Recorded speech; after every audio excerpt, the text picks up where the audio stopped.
Hey there, Postal Hero, loaded in, yay. So let's go ahead and let's get this plane knocked out.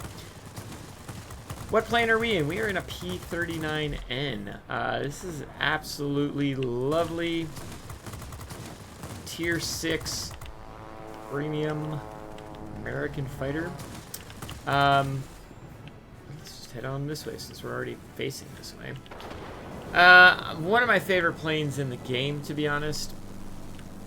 What are we up against? Racecat is a good pilot. I know that. Snoopy, I think, is a good pilot. Wow, a non-XP54 game. That is amazing. Yeah, might be a little salty. I just hate XP54 games. Not that I win or lose any different than I would. Honestly, I can in this plane. Actually, it's very good against XP54s. They're just boring games because what happens is if you've got an XP54 on your team, the game is over very quickly.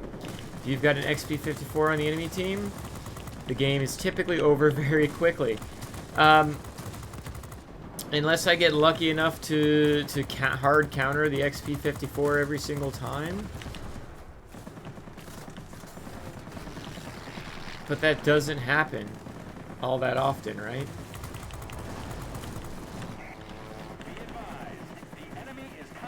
No. Well, never mind. Never mind. Got torn up.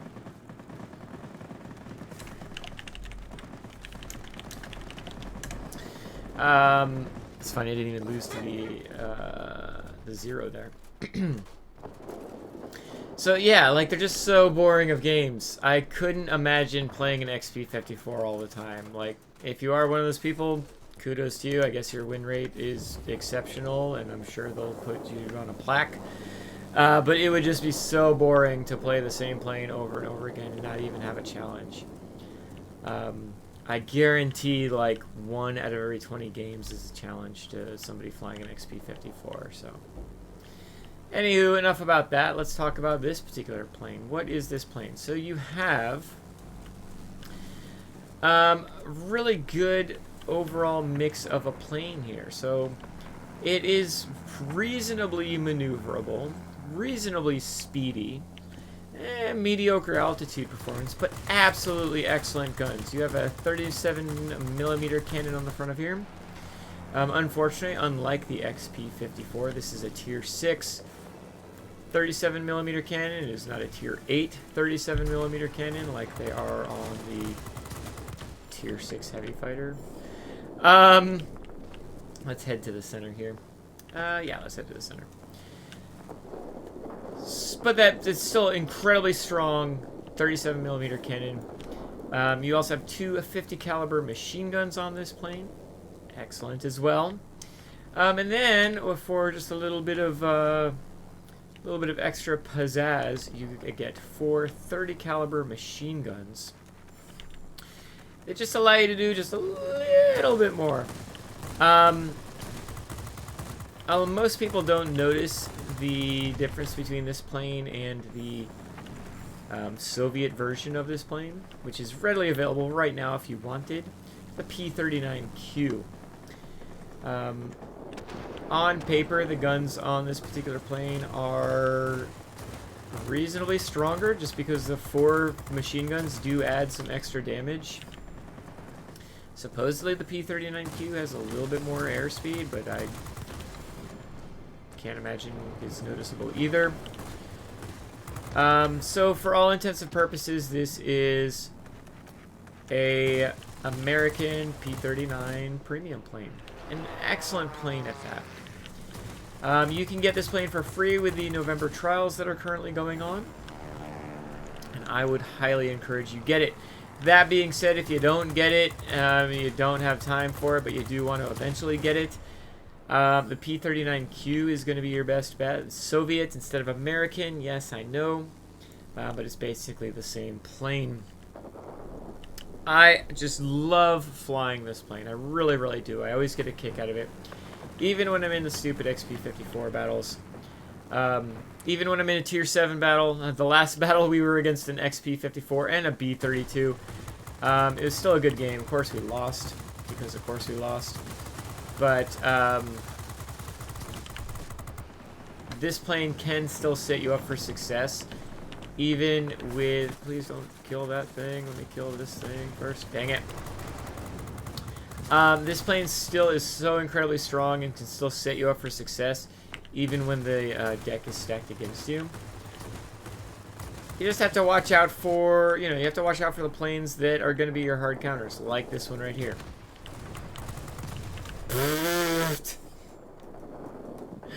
Get that 37mm cannon on target and you will be okay. So now this guy's toast because I can easily outmaneuver him. The thing that's going to save him, or could potentially save him, is all these air defense aircraft that just populated. Let's go ahead and see what we can do about them. Get my boost on. Go.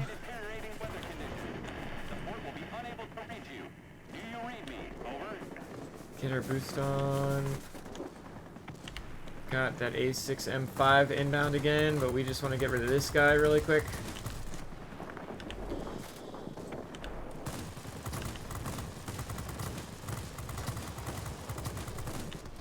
Oh, shoot. I didn't kill that guy? Oh, I did kill that guy. Set the 0 on fire. Pneumatic control assist for the win. Man, I was really doing very poorly versus the that air defense aircraft, wasn't I? So let's go ahead and let's try to kill these guys in the center here. We are pretty big lead. Unfortunately, they just captured the center. I'm gonna probably kill a bunch of our planes here. Just a second. Can we get Ray Scat before he pays attention to us? Possibly.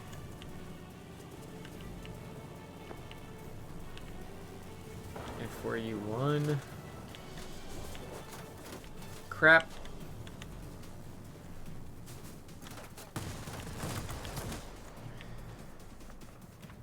Race Cat's still moving away. What? I'm trying to pay attention to too many things at once.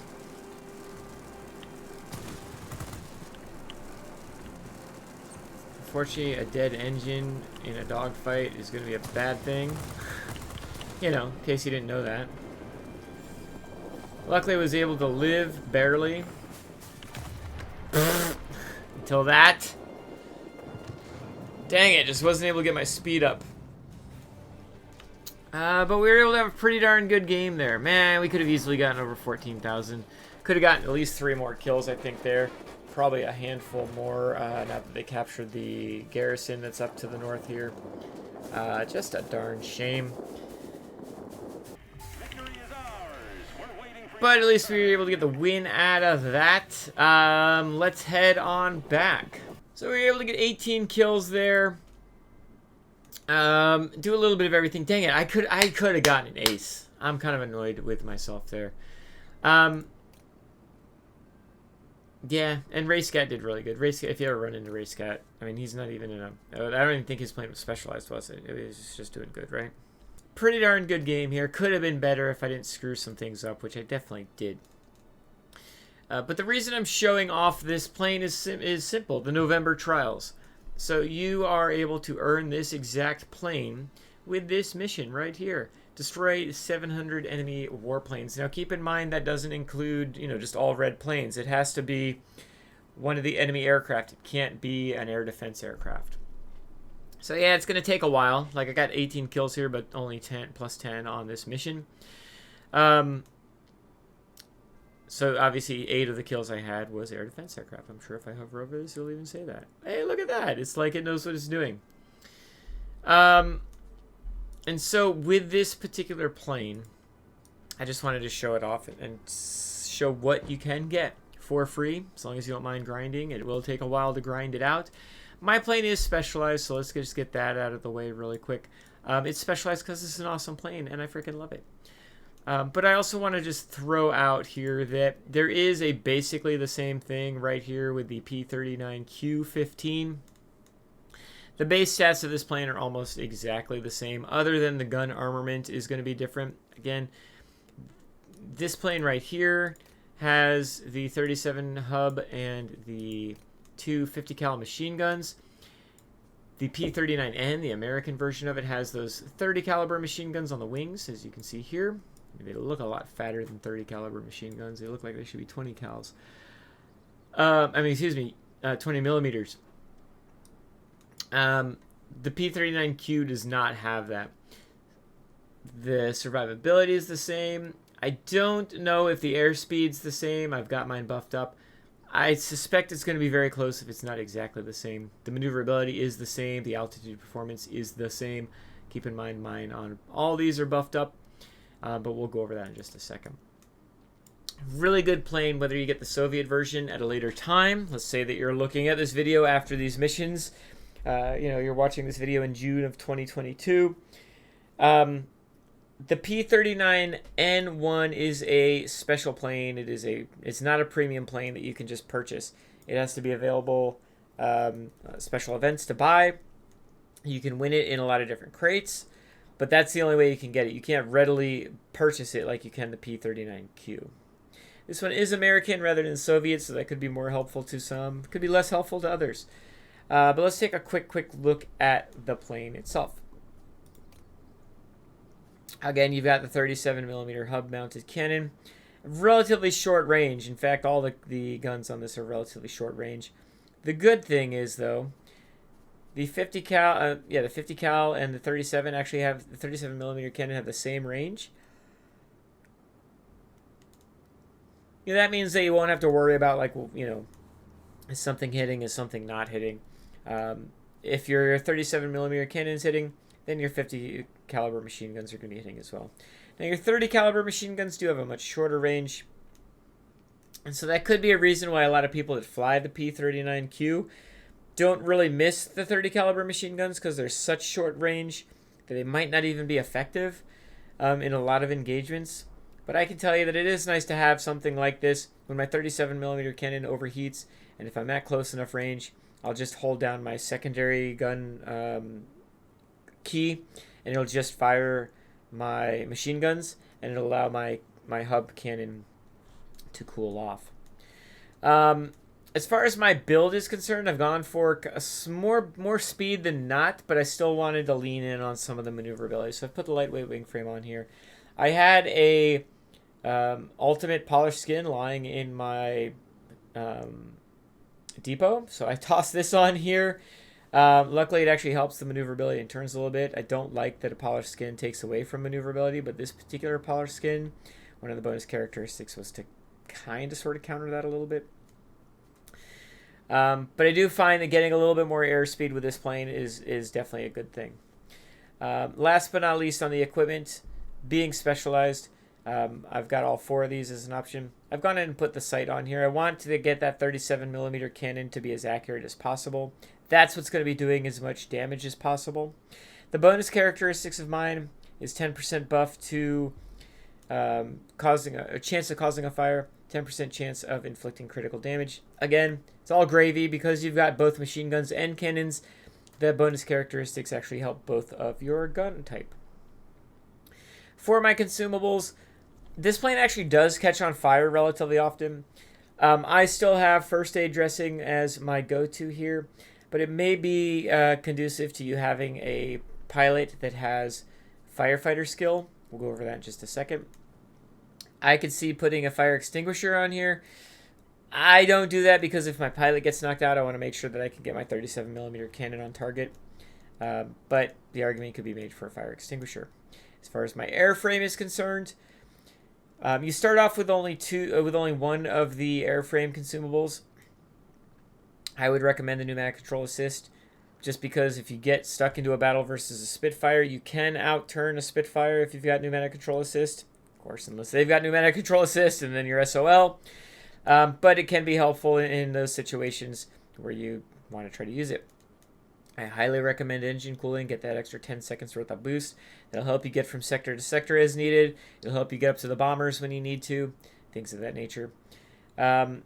Emergency control system has been my second option here. But to be honest, I might use the bleed system. You know what? Why don't we do that? I'm actually going to change it out. I'm going to test this out.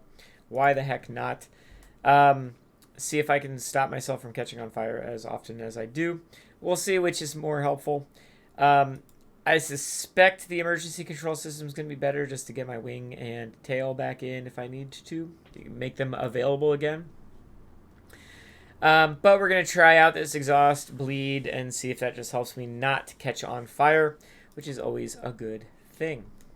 Being a premium plane, you can put any pilot in here that you want. I've put my 11 point, which is my highest point, F-86 pilot in here. It's got kind of a balanced approach to everything. Marksman 1, Engine Guru 1, aerodynamics experts on here. I've also got aerobatics expert on here. And then something that I find very, very helpful for my F-86 is evasive target, which reduces the amount of damage received and the chance of critical damage done to my plane and my pilot by 25% when I'm actively maneuvering. So whenever you see this symbol pop up, you know it's because my evasive target is being activated. The reality is, if I wanted to set up a pilot or have a pilot specifically for the P-39N, I would probably go with something that gives me Marksman 2, and then Aerobatics Expert. And if I'm specialized, Aerodynamics Expert, but if I'm not specialized, then Engine Guru. That's how I would set this plane up. Aerodynamics Expert's not really going to be relevant until you have 3 equipment items that are being used for speed and or maneuverability.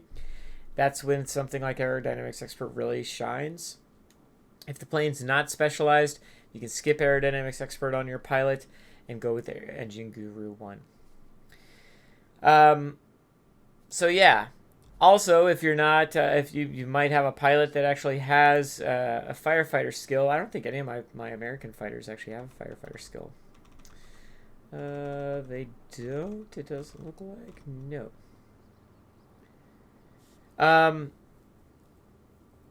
So yeah, you're probably going to want to put a fighter pilot in here. Maybe a heavy fighter pilot. Probably not a multi-role or a bomber. Not that there's ground attackers for Americans, but anything that's going to be wasting pilot skills on Rocketeer or Bombardier type stuff. That's not the actual names for those skills, but anything that's helping your rockets or bombs is not going to be as helpful on this plane since there's no rockets and bombs, so I wouldn't necessarily recommend wasting that on them. See, like something like my XF-90 pilot would be pretty good on this plane, actually. Or my F-2H pilot.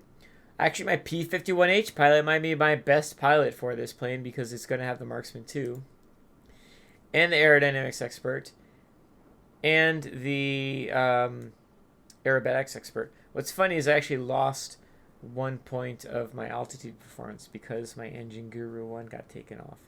So that could be disappointing, but having my Marksman 2 might be a good thing. So yeah, this plane, I really do enjoy this plane.